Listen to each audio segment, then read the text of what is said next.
semangat ini. Saya pikir sudah banyak yang tidur tapi masih semangat. Alhamdulillahi wahdah sadaqa wa'dah wa nasara 'abdah wa a'azza jundah wa hazama al-ahzab wahdah. Asyhadu an la ilaha illallah ilahul awwalina wal akhirin wa asyhadu anna sayyidana wa nabiyana Muhammadan abduhu wa rasuluhu as-sadiqul wa'dil amin. Allahumma la sahla illa ma ja'altahu sahla wa anta taj'alul hazna idza syi'ta sahla. Alhamdulillah wa syukrulillah wa la hawla wa la quwwata illa billah. Saya sangat bahagia sekali dapat berjumpa dengan ikhwah dan akhwat serta para qiyadah ikram, para masyayikh pada siang hari ini. Tadi saya menyangka setelah istirahat jumlah berkurang. Sebab tadi yang di depan penuh. Kemudian saya tidak tengok satu orang pun, menghilang semua. Tapi saya tadi menyangka yang hadir juga akan berkurang. Ini lebih semakin semangat dan semakin jumlah semakin besar. Tema ini sangat menarik sekali, kaitan dengan siasat syariah dalam pembangunan negara rahmah. Dalam kesempatan ini saya tidak akan mendefinisikan apa itu siasat syariah. Logatan, istilahan sudah sering didengar. Kita ingin langsung action, tidak bermain di definisi. Setuju?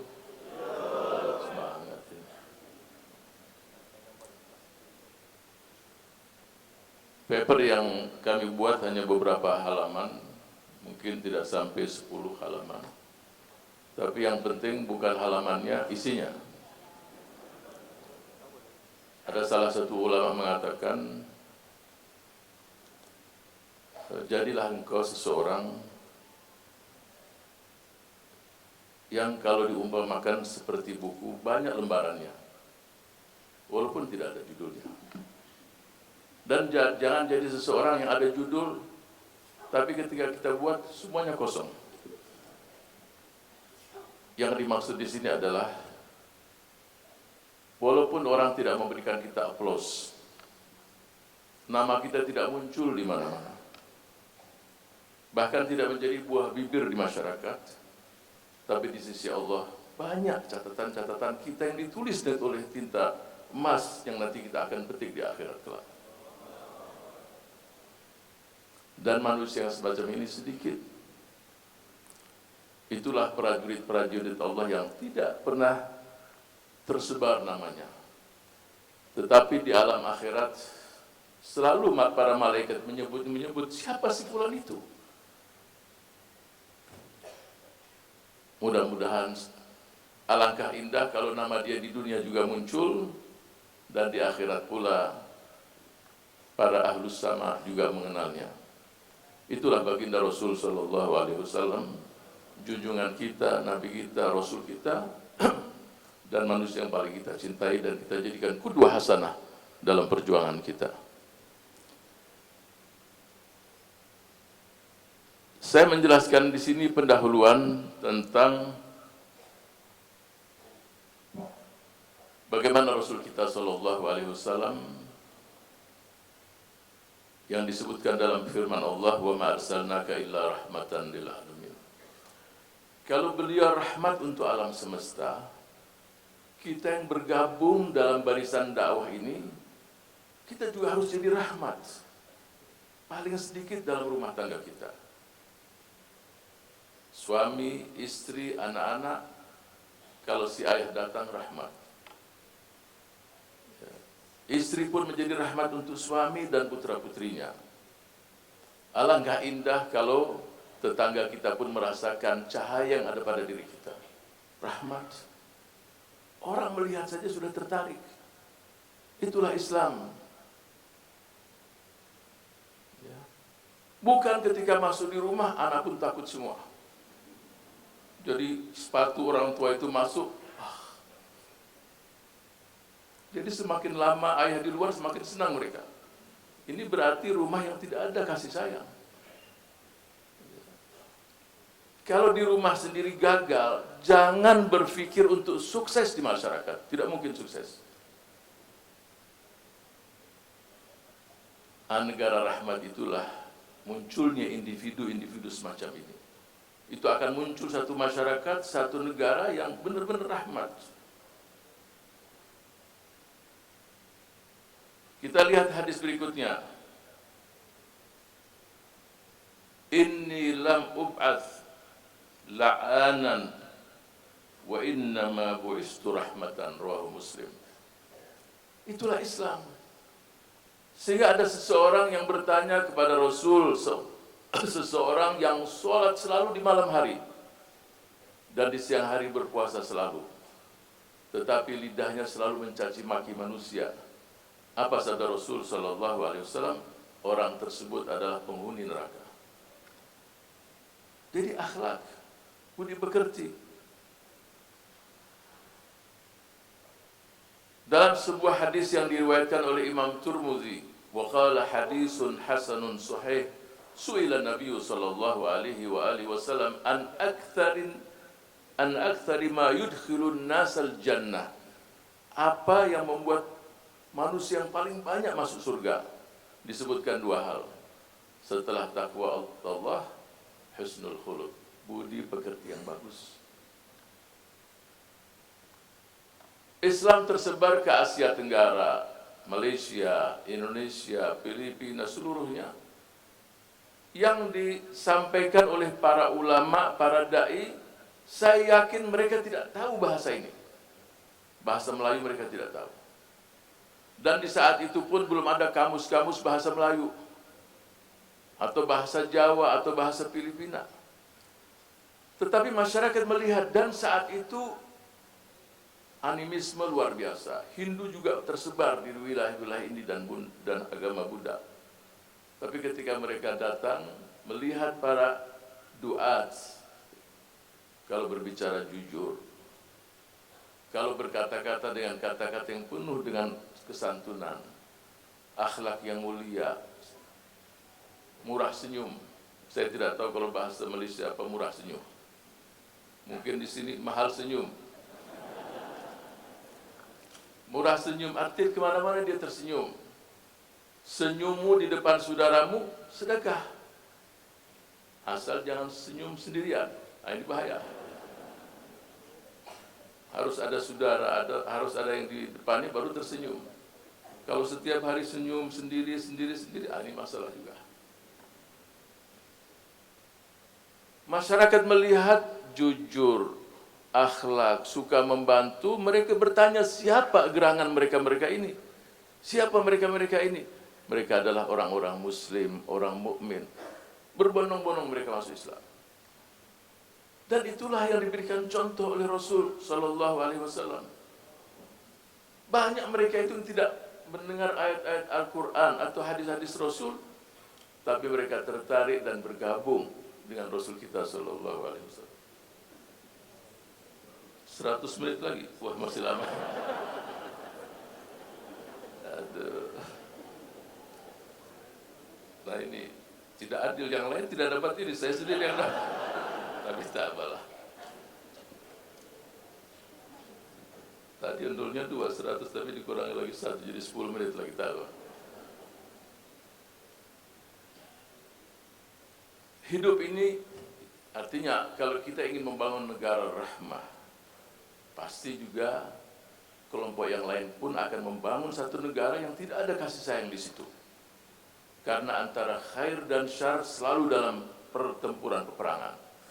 Olehnya itu, kelompok-kelompok yang ingin membangun negara rahmah harus mampu membangun kekuatan juga. Kita harus tahu bahwa kekuatan tidak ada hanya dalam kelompok yang 10.000, 20.000 orang. Banyak kelompok-kelompok lain. Bahkan mereka yang berbeda agama pun ada titik-titik temu. Mereka ingin kesantunan, mereka ingin memerangi korupsi, mereka ingin, ada beberapa titik yang kita sepakat. Ada beberapa poin kita harus bergandengan tangan. nata'awunu fima tafaqna wa ya'dhuru ba'duna ba'dhan fima ikhtalafna. Itu harus kita buktikan untuk membangun negara rahmat tersebut. Saya langsung masuk kepada yang namanya negara rahmat itu sendiri. Karakteristik negara rahmat.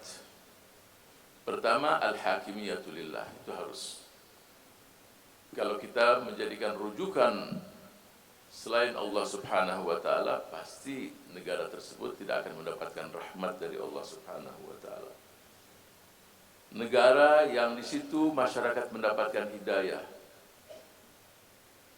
Negara yang di situ seperti yang Allah firmankan dalam surat Saba, baldatun thayyibatun wa rabbun ghafur.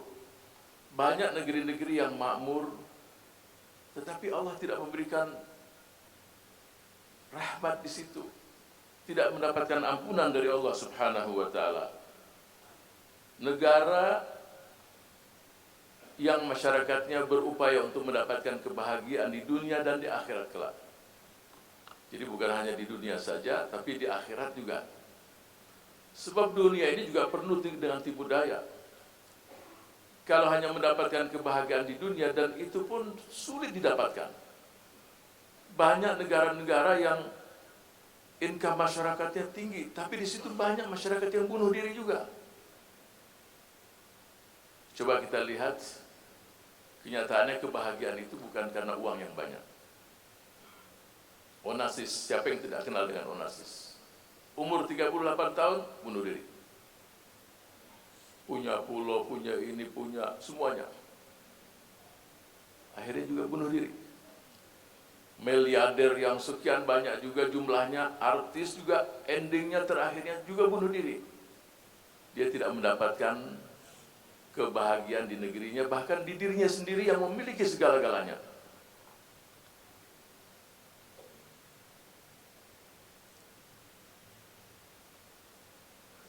Negara rahmat juga negara yang komprehensif,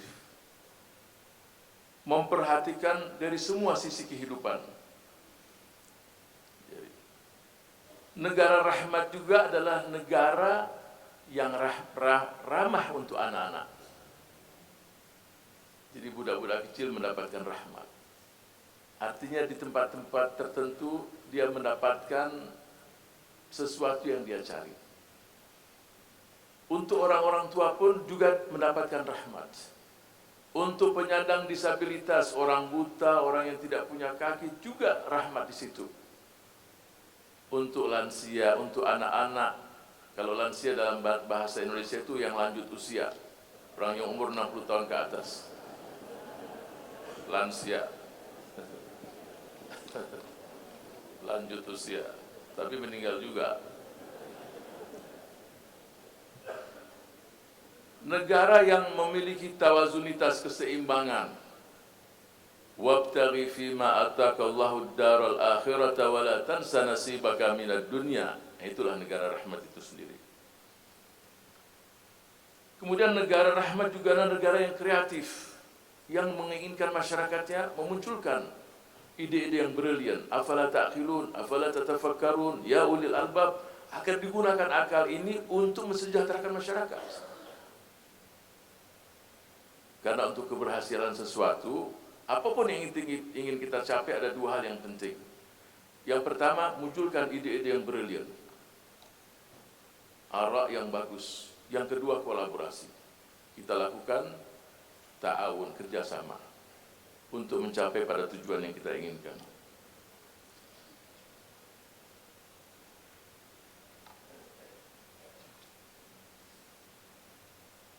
Kemudian berikutnya, negara rahmat juga adalah negara yang masyarakatnya itu sendiri adalah saling tolong-menolong, ya, saling bantu-membantu. Bukan hanya masyarakat saja, tapi pimpinannya pun memberikan contoh. Saya berikan dua contoh bagaimana pemimpin juga memberikan contoh ta'awun itu terjadi. Itulah negara rahmat. Kita dengar ketika Rasulullah Shallallahu Alaihi Wasallam memimpin pasukan yang jumlahnya 3.000 orang, perang Mu'tah. Di malam hari, kira-kira pukul 12 malam, sahabat mencari Rasul tidak didapatkan di tempat tidurnya. Tapi mereka memegang masih hangat. Allah, 2 menit lagi, berarti sudah. Baiklah, dicari ketika didapatkan Rasul lagi menguburkan salah seorang sahabat. Pemimpin yang memberikan contoh. Umar bin Khattab di malam hari pun tidak didapatkan di rumahnya.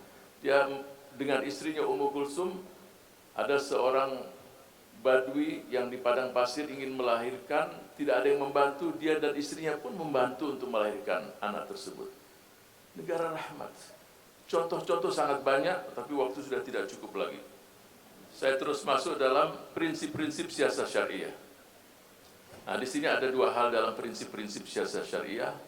Tidak mungkin dalam siasat syariah, saya berbicara kalau dikatakan siasat syariah berarti membangun satu negara. Politik yang syar'i. Nah, politik yang syar'i berarti kita harus siapkan nukhbah. Qadah, pemimpin-pemimpin yang siap memikul beban. Nah, nukhbah inilah kita berbeda dengan masyarakat umum. Kalau dengan masyarakat umum dalam siasat syariah, yassiru wala tu'assiru, berikan kemudahan. Ya. Untuk nukhbah ini, kita dengan mereka pun harus tasyaddud. Karena kita menyiapkan orang-orang yang akan dibebani beban yang sangat berat. Tapi untuk masyarakat umum, yassiru wala tu'assiru, basyiru wala tunafiru. Itu yang pertama. Kemudian yang kedua, dalam satu negara yang banyak partai politik, di situ kita harus kerjasama yang bagus. Saling bergandengan tangan, saling tolong-menolong, tidak saling menyerang satu dengan yang lain untuk mencapai tujuan itu sendiri. Ini saya sudah tulis semua. Kemudian saya ingin tutup dengan 3 hal. Yang pertama, hidup ini ada yang namanya opportunity, kesempatan. Ini kalaupun dikasih 1 menit lagi saya tolak. Saya minta 4 menit lagi sekarang. Setuju ya? Nah, ini politik begini. Nah. Wah, tadi sudah kurang lagi, tambah lagi. Nah, bolehlah. Nah, ini agak lega lagi sedikit. Sebab Wan Supi sudah dengar saya punya pendukung banyak, jadi nggak main-main juga.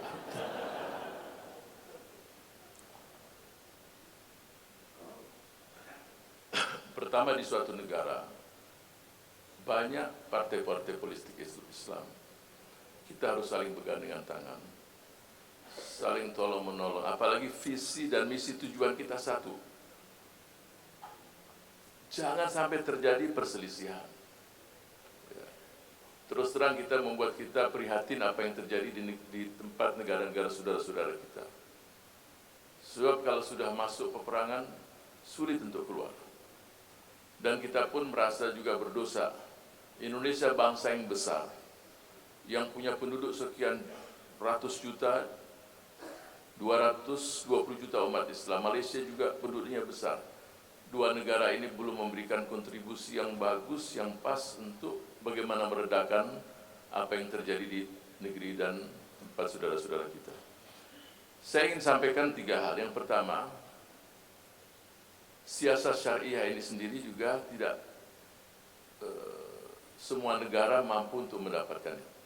Kebebasan dalam berpolitik, apalagi dengan perpolitikan yang Islami juga.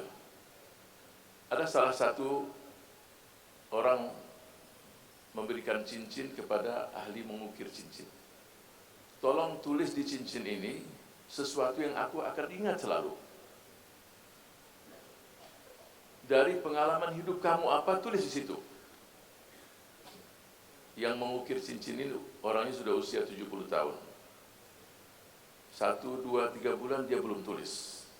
Nah, bulan terakhir dia tulis, kemudian dia berikan sama orang tadi. Ketika dipakai tadi cincin, kemudian dia baca, dia tersenyum. Dia tulis dalam bahasa Inggris. Dia katakan, this too shall pass. Yang ini pun akan berlalu. Tidak ada yang kekal di hidup ini. Kullu man 'alaiha fanin wa yabqa wajhu rabbika dzul jalali wal ikram. Segala sesuatu akan hancur semuanya. Kita di Malaysia dan kita juga di Indonesia, Allah berikan kita kesempatan. Kalau kesempatan ini kita tidak gunakan dengan sebaik-baiknya, This too shall pass, akan hilang semuanya. Jangan kita berbicara 1-2 tahun, 1 detik adalah kesempatan untuk kita. Apa yang kita baca dalam detik itu? Masing-masing kita mengevaluasi hari ini, kita beruntung atau kita gagal dalam hidup ini. Tidak ada salawat pada Rasul yang kita ucapkan, tidak ada istighfar, tidak ada qiraatul Quran. Apa yang kita akan berikan untuk umat? Faqidu syai' la yu'ti. Yang tidak punya sesuatu tidak mungkin memberi. Bagaimana kita akan bangun siasat syariah? Kita sendiri gagal dalam mensiasati diri kita sendiri. Itu yang pertama. Yang kedua, tadi saya tertarik apa yang diungkapkan oleh Naib Muraqib Am untuk Ikhwan Muslimin, Syekh Ibrahim Munir Abu Ahmad. Dia mengatakan waf'alul khair. Waf'alul khair merupakan ayat dalam surat Al-Hajj ayat 77. Ya ayyuhalladzina amanu ruk'u wasjudu wa'budu rabbakum waf'alul khair. Bayangkan ruku, sujud, ibadah itu sudah pekerjaan khair semua. Tapi ditambah lagi waf'alul khair, masih banyak khair masih banyak. Kebaikan sangat banyak sekali. Bahkan dalam sebuah hadis, kalau kita mendatangi seseorang, memberikan makan, menyelesaikan perselisihan di antara mereka, dan hadis ini dalam silsilah ahadits sahih oleh Albani juz 2 jilid 2 atau jilid 2 halaman 608, dia mentazkihkan hadis ini, mengatakan hadis itu sahih. Kalau seseorang keluar dari rumahnya membantu seseorang menyelesaikan masalah apa saja kebaikan, lebih bagus daripada iktikaf di Masjid Nabawi 1 bulan lamanya. Coba bayangkan kebaikan. Jadi kita tidak boleh meremehkan yang khair itu sendiri. Dan kita tidak tahu di mana rahasia Allah. Yang kita anggap sederhana, di situ orang masuk surga.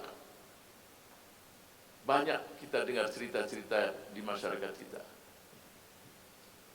Ada seseorang, temannya mengajak dia umroh 1, 2, 3 kali. Saya bermimpi mengajak kamu berangkat umroh. Akhirnya ketiga kali dia berangkat. Tawaf sa'i ketika di belakang makam Ibrahim, dia sujud sholat 2 rakaat, tidak bangun-bangun. Ketika didekati, meninggal di situ. Temannya melihat tidak ada amal dia yang luar biasa.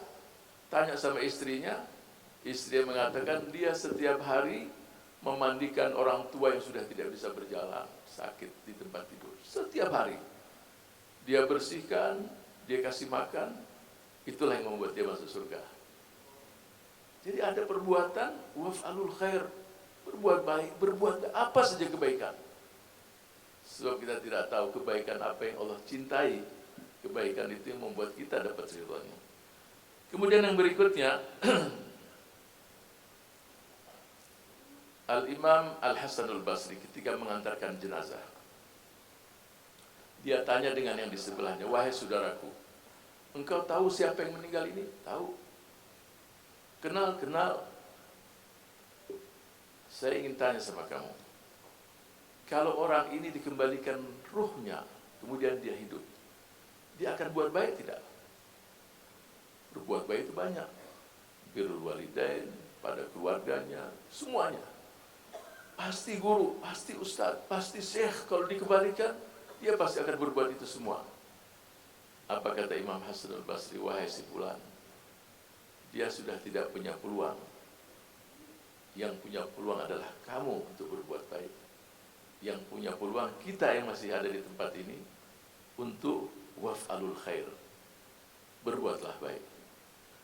Kemudian sebagai penutup, Allah Subhanahu wa taala berfirman, "In tansurullaha yansurkum wa yusabbit aqdamakum." Pertanyaannya, apakah Allah membutuhkan pertolongan kita? Kalau kalian menolong Allah, Allah menolong kalian.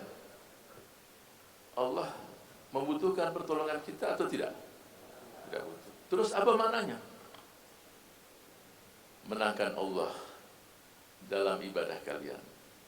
Menangkan Allah dalam pengorbanan kalian supaya tidak ada riya. Menangkan Allah dalam seluruh kehidupan kita, dalam dakwah kita, dalam infak kita, dalam puasa kita, dan dalam seluruh kebaikan kita, semata-mata untuk mendapatkan keridhaan Allah. Kalau itu dilakukan, pasti Allah akan memenangkan kita. Mudah-mudahan Allah memenangkan kita semua dan memenangkan umat Islam dimanapun mereka berada. Wassalamualaikum warahmatullahi wabarakatuh.